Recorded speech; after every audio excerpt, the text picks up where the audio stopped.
Good morning mga kadiskarte. Ngayong araw nga pala ay niyaya ko silang maligo sa ulan. Kanina hinatid ko si kuya papasok sa eskwelahan. Subalit nagkaroon ng class suspension kaya agad-agad ko tong sinundo. Tapos nagpasya ako maligo na lang kami sa ulan. So ito, niyaya ko sila yung dalawang anak ko sa asawa ko maligo sa ulan. Medyo malamig nga lang mga kadiskarte kaso mas gusto namin mag-enjoy dito sa ulan kahit na malamig at malakas ang ulan kaysa naman magbukmok kami sa loob ng bahay. So tara, ligo tayo. Ang sarap kaya maligo sa ulan lalo pag kasama mo sila. Ayan, nakakapag-enjoy talaga. Para ka bumabalik sa pagkabata mo. Aminin mo, nung bata ka, hilig mo rin ganito, di ba? Pumapasok ka dyan sa mga ganyan tulo ng ulan galing sa bubong. Kasi napakasarap maligo lalo pag malakas yung agos ng tubig.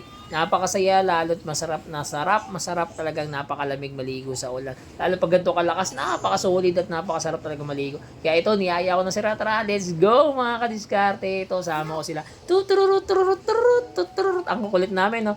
Yan, kasama namin sila.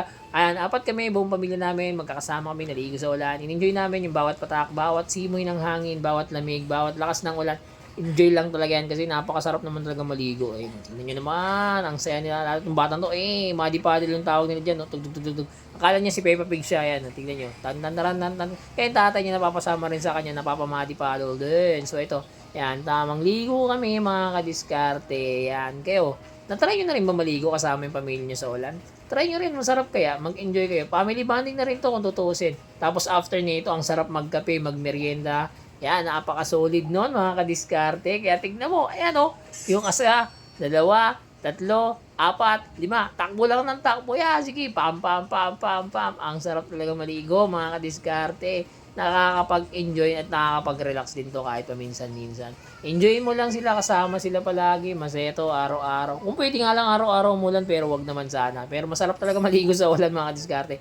Ayan, medyo malakas yung ulan dahil may bagyo pero imbis na magmukmok kami sa loob ng bahay, gumawa kami ng paraan para magsaya sa labas ng bahay. So ayan, yun nga lang, syempre hindi natin pwedeng maligo ng matagal kasi baka naman tayo magkasakit. Ingat lang din sa pagligo sa ulan kasi di natin masabi. Kailangan ready din yung katawan nyo pag maliligo kayo dito kasi nga baka mamaya magkasakit din naman kayo. Maganda lang to kahit paminsan-minsan. So tara, enjoy natin. Maligo tayo ng maligo sa ulan. Hanggang maligo sa ulan. Ano, pati mga bata naliligo na sa ulan, no?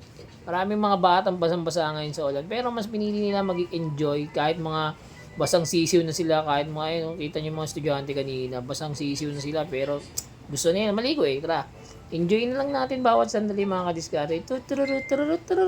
Napakakulit talaga nito, makulit na to. Kaya ikaw, ano pa inaantay mo? Tara, habang may ulan pa, ligo niya. Sama nyo na yung sinus niyo, sama